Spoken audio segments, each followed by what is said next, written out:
Um, Hello, everyone. This is going to be a talk about tabletop game design. Um, as the talk goes on, if anything comes up, just type it in the chat window. I'll try to keep that in my line of vision and interrupt me with questions as they come up, and I'll either take care of them right then or we'll cover them at the end. So today I am going to talk about how tabletop game design has changed this year given current events. My name is Jonathan Schaffer. For the purposes of the talk today, we'll say that I am a tabletop game designer. This is not my day job, but I have some games out on the market in the hobby market. For people who I don't know the makeup of our crowd today, it's usually a little easier in person to get these kinds of straw polls to figure out where people are coming from. But if you are not a board and card game player these days, you may not know that there are basically two different markets. There is a mainstream kind of big box store board game, card game market for games like your old Yahtzee and Sorry and Monopoly, those kinds of things. And then there's a hobby market that is more sometimes called designer games, which came out of the European game design movement in the mid 90s and has grown in popularity, but is still a fraction of what the retail mainstream market is. So I'm talking about that smaller market today. So first, I want to talk about how the fact that we are physically isolated has changed tabletop gaming in general in the hobby market. The first thing is that families are bored, and this has had actually a very positive impact on the non-hobby market, especially, and even in the hobby market, the more mainstream or more well-known titles.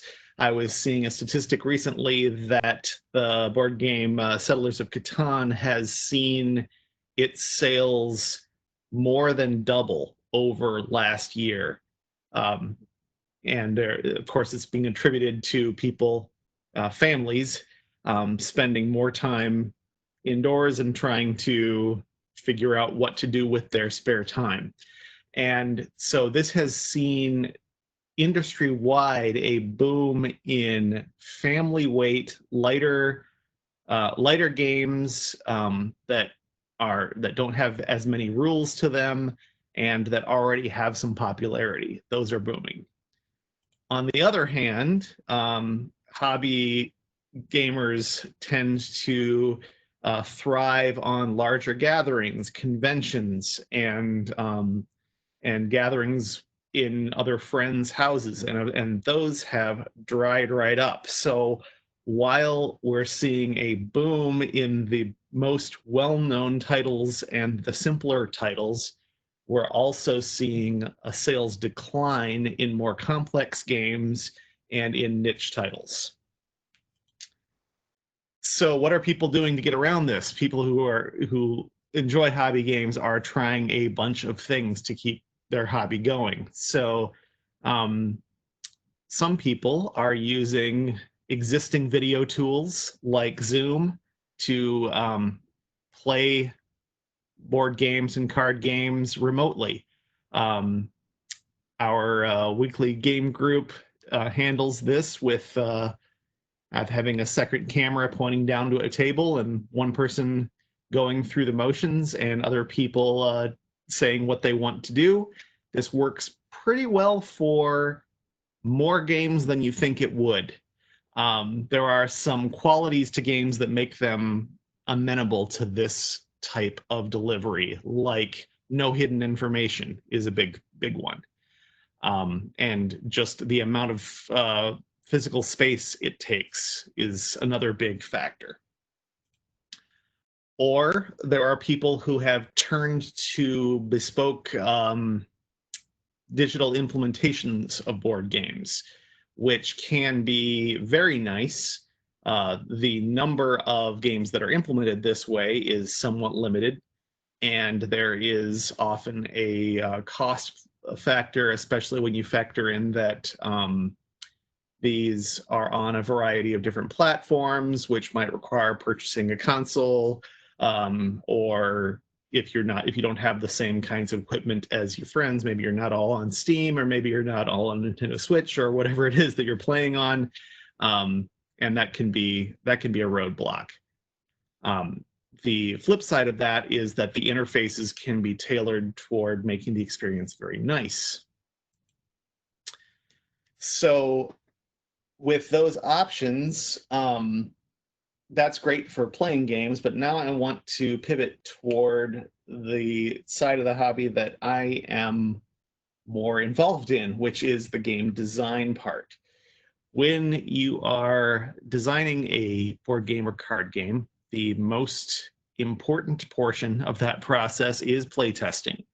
And that means as soon as you have something on paper, you want to get it in front of people.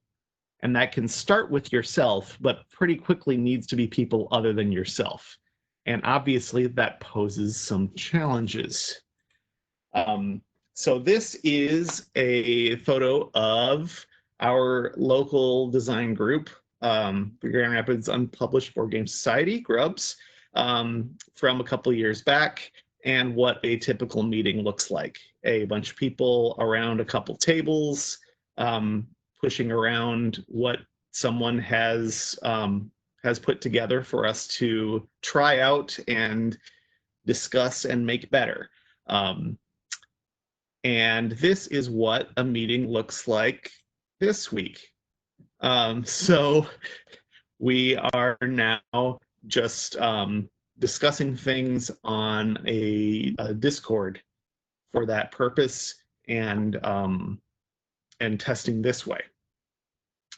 Of course, on the other end of the spectrum, there are large gatherings. So this is an example of a protospiel in process, which is much like our weekly gatherings, but is many more people who drive from farther. So this is the Chicago protospiel from a couple years back. These events tend to get between 100 and 150 people who come together in a room and divide up into groups and play each other's games and give feedback and make things better. This year, this is what protospiel looks like. So once again, a bunch of people on a Discord talking. So how does this even work? Well, we need to figure out a way to prototype things so that we can do them in these virtual formats. Now, traditionally, the best way to prototype a tabletop game is to put as little effort into it as you possibly can. And the reason for this is that it is a common failing, especially of newer designers, to love your idea so much and pour so much effort into it that you are unwilling to change it. And this is something that almost I would be so bold as to say every designer has to break themselves of this desire that with their first or second design. It seems like the best thing you've ever heard before because you thought of it and it is special. And one tool that you have to stop yourself from getting into that trap is to make your prototype not that pretty, so that you are willing to accept feedback, iterate, and improve. So at our meetups, you will see a lot of things that are as simple as someone has taken some index cards and written some things on them, just getting enough to push things around for that first play. Now, we can't do that. So if we can't physically write on cards and do a play test, if we're doing things remotely, what can we do? Well, we could write a digital implementation of a board game. The problem with this is it swings us hard in the other direction because the overhead involved in getting something that is even playable is so much that you can't really do any rapid prototyping. You have invested too much in the way the game works to have a reasonable playtest. So the challenge is, how can we find a middle ground between these two? The answer for most designers these days is simulation software. So this is an example. The screenshot is from a game, a piece of software called Tabletop Simulator. There are competitors in that market. Tabletopia is one of the other big ones, or ScreenTop. The idea behind these is that instead of trying to make a digital implementation of a game, which is a set of rules, that a digitized version of the rules of the game, with the computer being the rule book for you and allowing you to go through the actions of a turn and it responding appropriately. Instead of that, it says, well, I'm not going to care what the rules of the game are. I'm just going to let you put in a virtual space, make a card, make a token, and push them around and allow players to enforce the rules just as they would in real life. This turns out to be a phenomenally bad idea if what you want to do is play a board game. Because it is just not as good of an experience as software that is designed for a game and will enforce the rules for you. However, for prototyping, it is exactly what we need because it allows us not to worry. It allows us in real time, as we're playtesting something, to change our mind and say, let's make the rules slightly different. And we don't have to change anything. We just behave differently as humans, which is exactly what we want. So as an illustration of that, Tabletop Simulator comes with a few basic games like Go here, and we can drag things around and put them in place, but we can break the rules and the same player can go twice in a row or 3 times in a row, or they can just throw the pieces around everywhere. There's absolutely no constraint on the actual logic of the game going on. However, in order to enable that, the software is extremely complicated. Tabletop Simulator is probably the worst offender in its genre of this, and yet it is the dominant force. It is clearly designed by people who are used to playing first-person shooters or StarCraft or various things that require a huge number of key bindings that you have to memorize. And getting the barrier to entry is very high.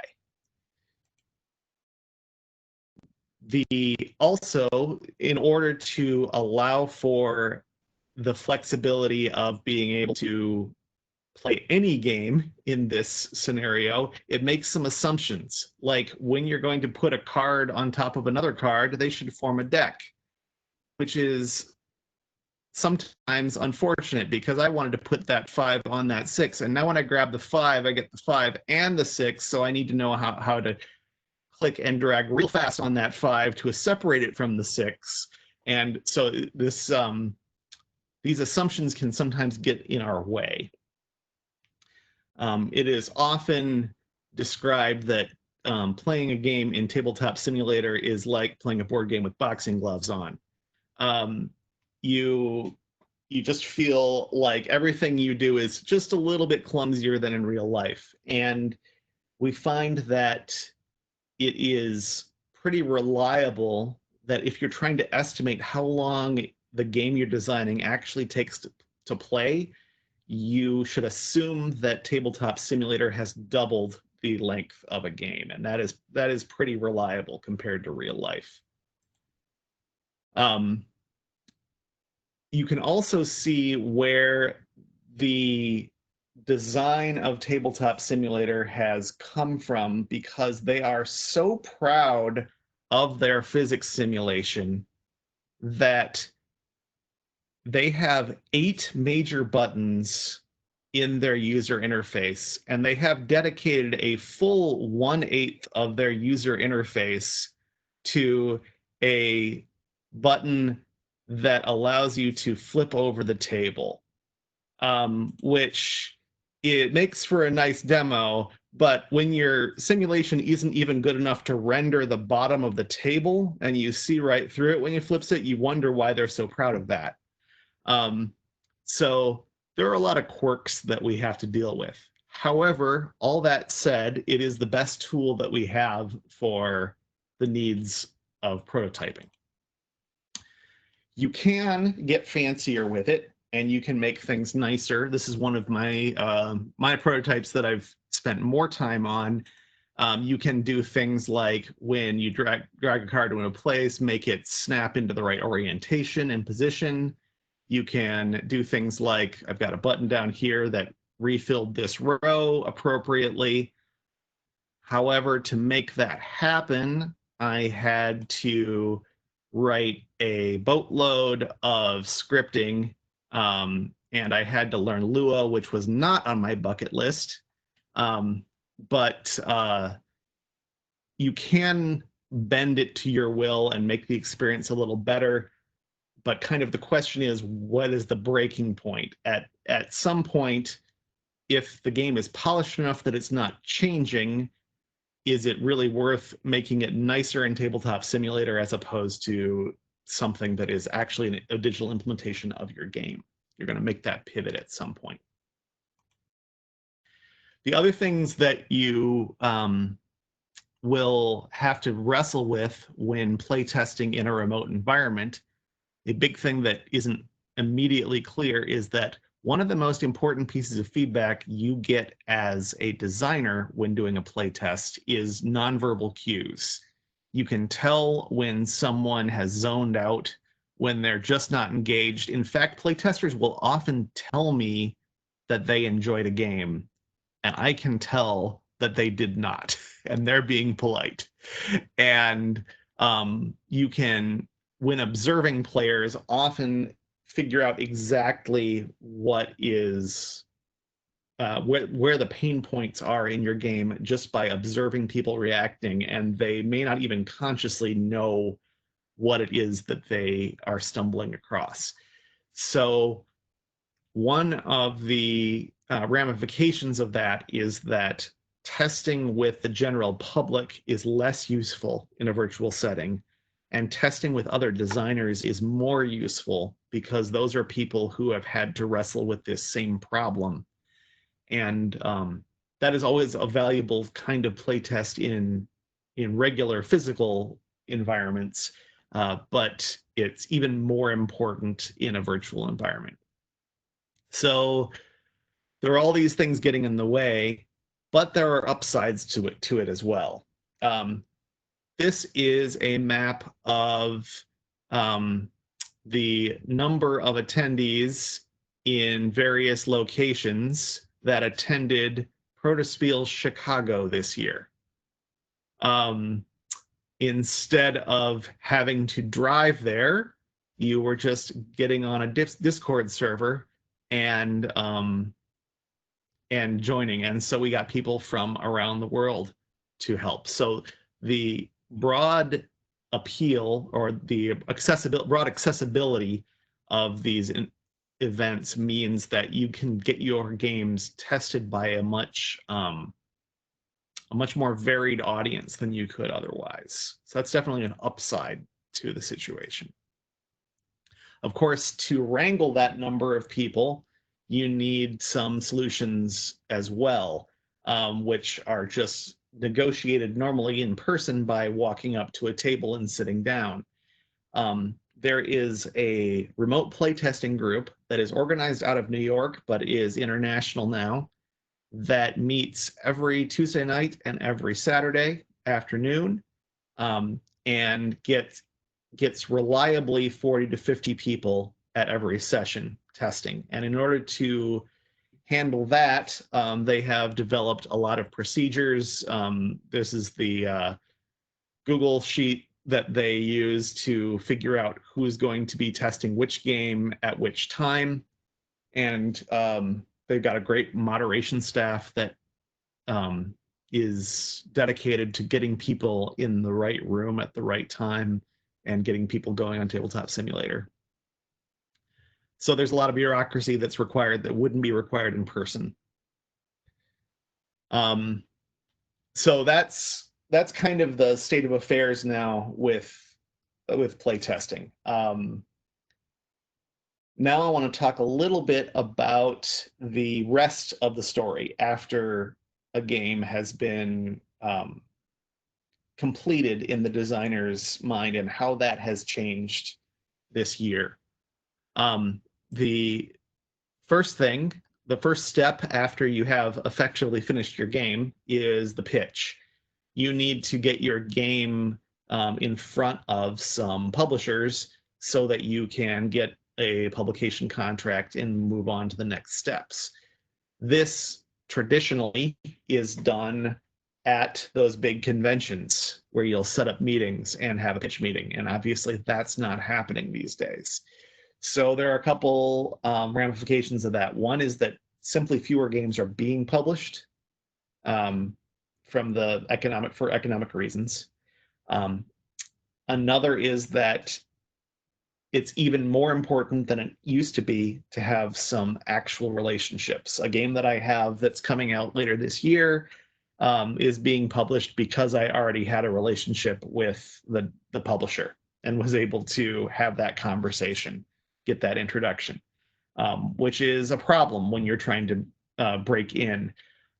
Some publishers are making some more open calls for video meetings, or they're having more contest type submissions where they will try to get their eyes on some new talent by running some sort of design contest. When you've got that, then the next steps are actually not much changed. There's the development process with the publisher, which is subject to the same constraints as the playtesting when you're in the design phase. That was already fairly remote, so that hasn't changed very much. Similarly, the art and graphic design process is fairly similar. That'll still be outsourced to an artist. And then you get to the manufacturing, which still is largely in China. Even though there are some economic uncertainties there, that's still where most of the manufacturing is happening, and that process has changed much less than you think it would have. One last thing on this topic, and I'll get to a couple of questions that have come in. Then we got to the sales part of the process, which again in the hobby market was driven mostly by conventions. That's how the word got out. That's how things got into the game media. And with those dried up, people are relying a lot more on direct communication with gaming journalists, which really in the hobby market is less formal than it is with digital games. We're talking about, the Dice Tower and Shut Up and Sit Down and Board Game Geek and some of those bigger outlets. So publishers already have relationships with those people and are contacting them directly. So the question in the chat in terms of whether it makes sense to hold a game until later, I think that some publishers are making that decision to release fewer this year. I think as a designer, my motivation is get in front of a publisher now, because the ramification isn't that I shouldn't pitch it to a publisher now. It's that I need to pitch it to a publisher now, so I'm in their queue for when they start ramping back up.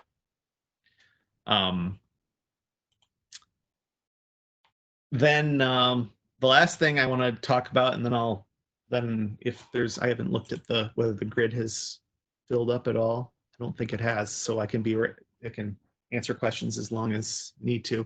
I'm going to talk a little bit about what I predict the lasting impacts are going to be about this year. I think we're going to see some permanent changes because of, even if everything were to return to quote normal in terms of our health, the health aspects of things, I think we're going to see some changes because of this. One is that I think our friendly local game stores are getting hit very hard right now, with people not wanting to play in their space, and people still wanting to play games but not really finding a reason to go and browse in a physical store. Online retail is booming, and this is, if anything, more true in this market than others. So I think we're going to see a lot of physical retail for board games go away and not come back as strong as it was. I think we're going to see Asmodee, which is the largest publisher and in the last 10 years has gobbled up all of the mid-sized publishers, become even more dominant, and smaller publishers just don't have the war chest to be able to weather the storm like Asmodee does. So I think we'll see a lot of smaller publishers go out of business, and probably a bunch of small publishers start up that we haven't heard of before in the next couple of years once things solidify. We're going to see a phase where publishers are not willing to take risks. So you're going to see a lot of licensed IPs, and you're going to see a lot of sequels and expansions to existing games, because those are safer bets than newer IPs and more innovative games over the short term. We're going to see people embrace the fact that they can easily play test virtually, even though there are all those drawbacks. I think we're going to see that as a side-by-side method of game design, and that will continue. I think we're going to see online conventions not be that big of a deal, because people are not finding those satisfying. But as far as the game design goes, I think that will continue. And we're going to see the pace of game development increase. The amount of time it takes from idea to pitching is going way down, because it's so easy to find people to test and iterate with. I used to basically make some changes and wait 2 weeks until the next bi-weekly meeting of our local group to test things.